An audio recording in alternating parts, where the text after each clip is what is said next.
killed my girlfriend. You did what? Can you hear me? I repeat, the cops are on their way.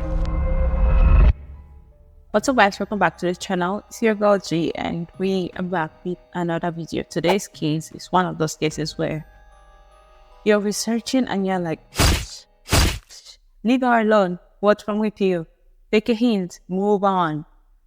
And it's just going to piss you guys off. Here to the channel, I'm G, and we cover true crime stories on this channel, but sometimes we do some fun stuff, which is things like watching people talk about their relationships, and we give relationship advice because we are sweet, kind counselors.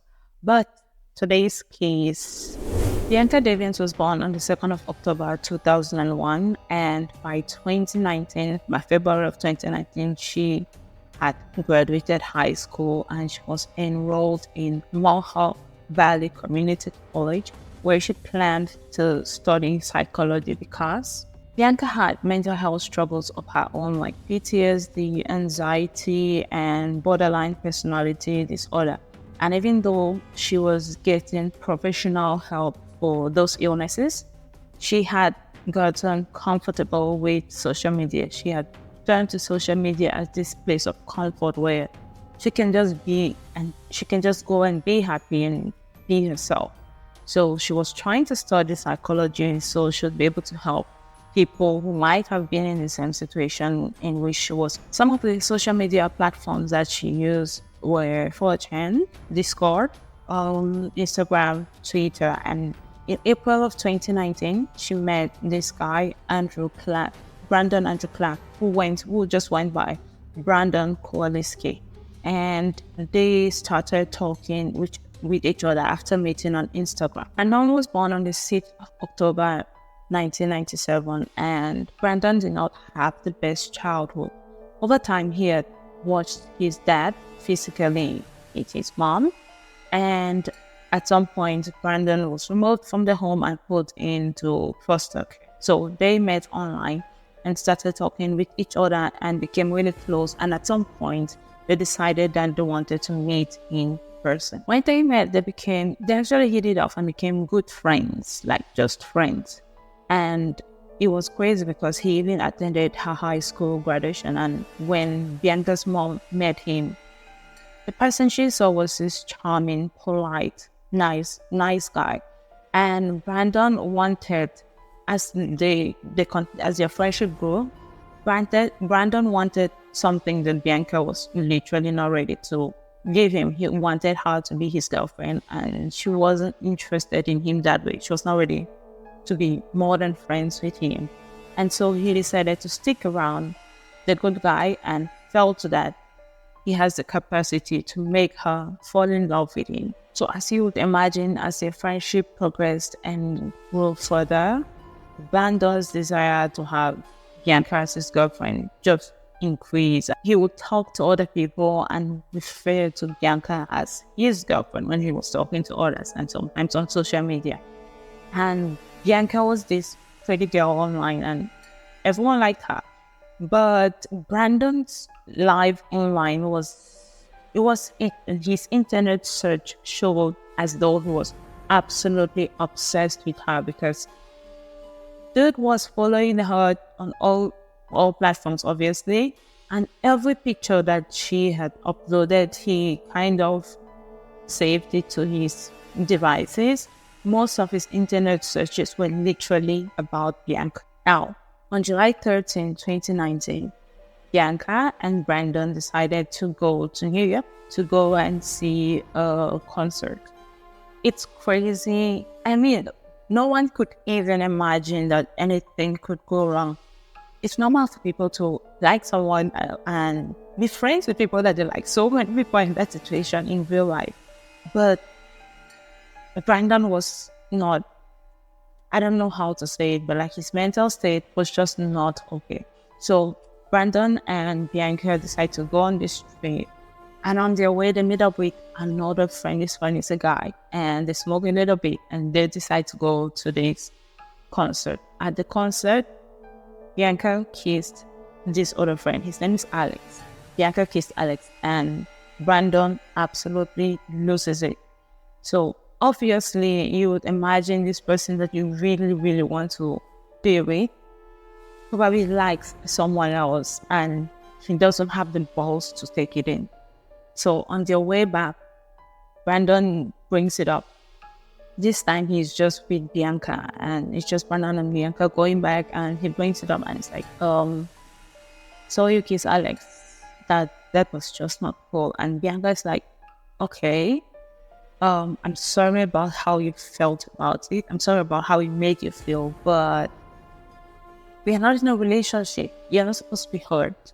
You're not my boyfriend, and we are not in a relationship. So she actually apologizes for for how her actions might have made him feel, trying to be understanding and compassionate. Like, okay, I can understand if you're hurt, but please remember that we are not dating, so that you get your feelings out of this, and this should not even be a conversation anymore. But Brandon was not having it, and her reminding him that they were not in a relationship absolutely took him off, and this is when he did it. Trigger warning, I'm about to explain what he did to her, and it is not pretty. So you might want to skip for like maybe 2 minutes or so if you're not comfortable with something like that. So apparently it seems they were driving home, and by the time they're having this argument, they're packed somewhere in this wooded area. I mean, you're with a friend, someone you think is a friend, so you wouldn't imagine the words. And I do not know why there was a knife in that car. Like, they're going for a concert. Why do you need that?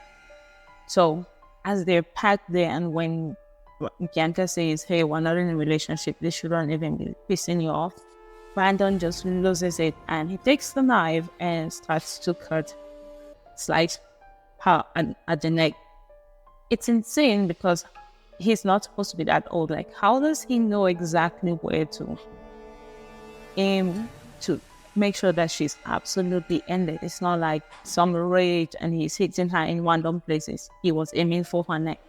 So Bianca obviously tries to fight back, but she's not strong enough, so he overpowers her and he ends her life. So after Brandon was done with what he did to Bianca, and she's lying there without life, he starts calling his family members, and he's talking as though he's about to end himself. So the family members are concerned, and they decide to call the police, like, hey, this is what's happening. And then he didn't end it. He decided to take pictures of Bianca's body, as in he had stabbed her around the neck and her head was almost out of the rest of her body. And he took pictures of that and posted it on Discord and Instagram and Twitter with a cryptic message saying, sorry, effers, you're going to have to find somebody else to orbit. And then he says, sorry, Bianca. And he goes on there to say, thanks to everybody who was good to me. I'll miss you all.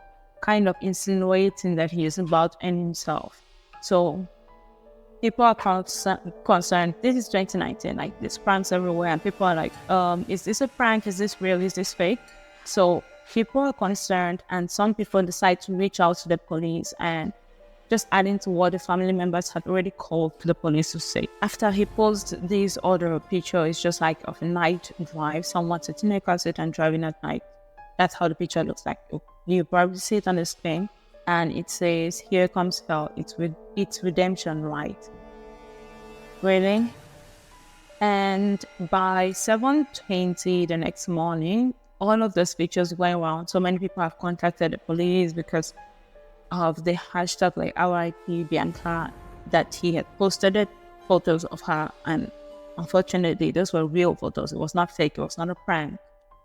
Those photos are going around. So many people have contacted the police, and Brandon himself decides to call 911. Like, I don't know why. So the dispatcher is trying to get through to him, and it's like, hey, where are you? Like, what happened? What's going on? And his response is that he just killed his girlfriend. So he also tells the dispatcher, like, hey, I'll be dead by the time you guys arrive here. And so police are trying to get to him. And when the police finally arrive, they're like, where is the girl? And points to where he had covered her bag or something. he had covered Bianca and she was there. And so when he sees the police, it's just really annoying that he knows exactly he's supposed to be a normal person and he knows to attack someone's neck is going to be very dangerous, and that's the first thing that he thinks of doing. So he's trying to end himself and tries to hurt himself on the neck viciously. But sorry, he was safe. I'm not sure if that's a good or a bad thing, because it's good if he would have just been gone. Even though there's no bringing Bianca back, but it would have just been good for him not to be breathing oxygen while she's not. But it's also like maybe better for him to be alive and like think of what he has done every day of his life if he actually does that. So when the police found him, he had also spray painted a ending yourself note. I'm looking for the best words to replace words that YouTube does not like, so please bear with me. And the note says, "May you never forget me." Like, what's there not to forget? The bald head or the unremarkable face? And so Brandon was taken to prison. First, he decided not to plead guilty, and after some time, he pled guilty. And you would not imagine that he tried to withdraw his guilty plea. Like, it doesn't make sense. Like, just shut it down. Make this thing go fast. Let everyone try to just remember Bianca for the gorgeous, beautiful, amazing person that she was. So he tried to withdraw his plea, and obviously the court denied that. And finally, in 2021, the court prolonged his sentencing. But in 2021, he was sentenced to 25 years to life in prison. Sadly, Bianca actually lost her life, and the only motive, the only reason why she's not alive and with her family right now is because Brandon could not bear the thought of her walking out on him, and it's just sad. It's really just sad. There's nothing to say about it, but that it's sad because he could have done so many other things. She was literally a child, a 17-year-old child. And he was like an adult. He was an adult already at that time. He could have been with so many other people. And the smartest thing, if you liked someone and she did not like you, the smartest thing to do was to like walk away and go and try to forget the person. But they kept being friends, and it just grew worse and worse for him until this point where, as an adult, he was supposed to walk away and let that child be, because she was literally a child who did not get the chance to graduate from college, did not get a chance to live her dreams. And, well, what do you guys think about the case? I'm always looking at the cases as in, like, what could have been done to make sure that there was another outcome. Like, hopefully these cases can help some of you guys. And that's literally why I make the cases. Like, maybe you're informed and you see yourself in a situation that's something similar to this, and you know what to do, how to please it, take care of yourself and come out better from it. But she was literally a child. So many of us have done worse being children. But this was a terrible friend to have, and we just have to be really, really cautious of the people whom we surround ourselves with. That was it today for this case, guys, and I'll see you guys on the next one. I'm eager to hear your thoughts in the comments. Bye, guys.